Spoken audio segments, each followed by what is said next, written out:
Good morning, class. Today's topic, quantifiers. A quantifier is a word responsible of giving quantity to a noun. It is the answer to the question, what is the amount of something, without giving a specific number. Like any English determiner, the quantifiers define a noun, and we are always going to find those quantifiers in front of the noun that they are given a quantity. There are many types of quantifiers, and they depend on the use of a countable or uncountable noun, and singular and plural, and depending on the form of the sentence, positive, negative, or question, depending of which kind of noun and which kind of form we are talking in a sentence. We're going to use different quantifiers. Today we're going to see some quantifiers, not all. There are others that we're going to learn in other classes. Today we're only going to focus on the following quantifiers. First, we have many, which is a quantifier used to refer to great quantity. Usually we're going to find or use many on questions and negative and question, but sometimes it can also be found on positive sentences, but it is not recommendable and is not common to find many on positive sentence.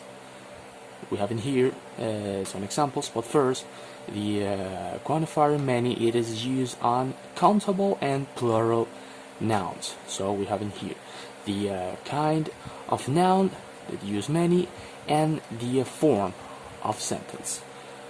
First, the example of a negative sentence with the quantifier many.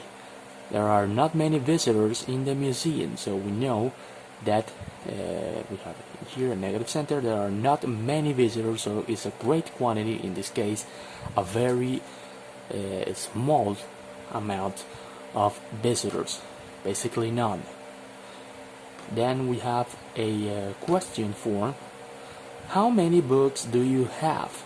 So we are using the word many with a countable noun, books. Like in here, we can count visitors. And then we have the positive sentence. We have in here, we are missing the verb have.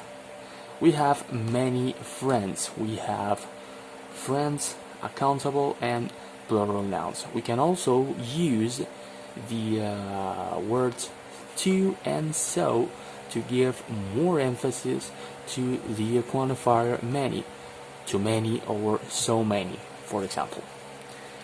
Then we have the quantifier much, which is used in the same way as many, with negative questions and not usually on positive sentences. But the difference is that we can use much with uncountable and singular nouns. So it is 50% the same as many, but 50% different. We have in here 3 examples. There is not much time. We have time, which is a singular and uncountable noun. And we have the question form. How much does it cost? We have in here the uncountable and singular noun. And we have, you have much to do, the positive sentence with the uncountable and singular noun. Remember that we don't use regularly the quantifiers many and much in positive sentence, but it's not illegal or incorrectly in a grammatically speaking way. And the same as with many, we can use to and so to give more emphasis, too much or so much. Then we have the quantifier sum, which is used with uncountable and countable singular nouns in positive and question form. They are usually referred to an undefined but limited quantity. So we know that it's not a defined quantity. We don't know how much is it, but it is limited. It's not unlimited. We know that there are some, but it is not a unlimited quantity. We have in here the examples.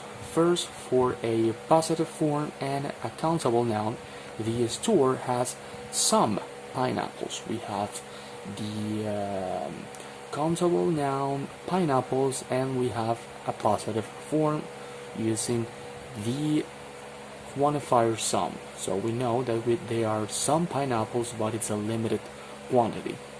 Then we have the positive form with a uncountable noun. There is some water on the fridge.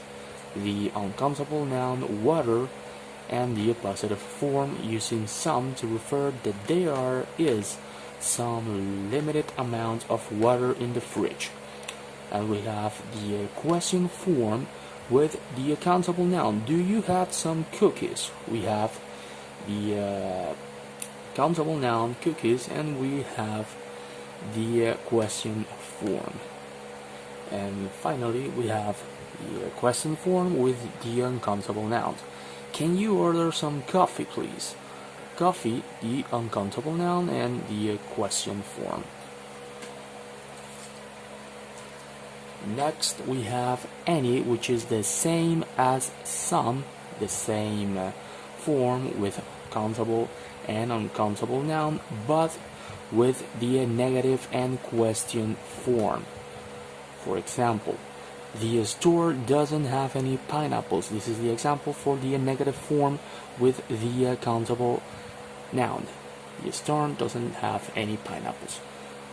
Then we have uncountable noun with a negative form. There isn't any water on the fridge. The question form with the countable noun. Are there any cookies? And finally, the question form and the uncountable noun. Did you order any coffee? We can see because we have the same sentences, but we are changing the positive for negative. So I'm going to read back in here. See, there are the same sentences, but the difference is that in here we have positive sentences with some, and with any we are going to change the positive for negative. So the usage is the same, excepting that we are going to use any only and on negative and question forms. But the definition and concept is the same. Limited amount of something. Then we have no and none.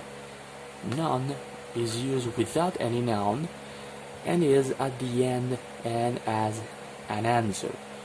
So basically, none is one of those quantifiers that we are going to find at the end of a sentence because it's usually used as an answer. But no refers to the absent, a complete absence of something. There is nothing. For example, we can use both uncountable and uncountable nouns, and in any form.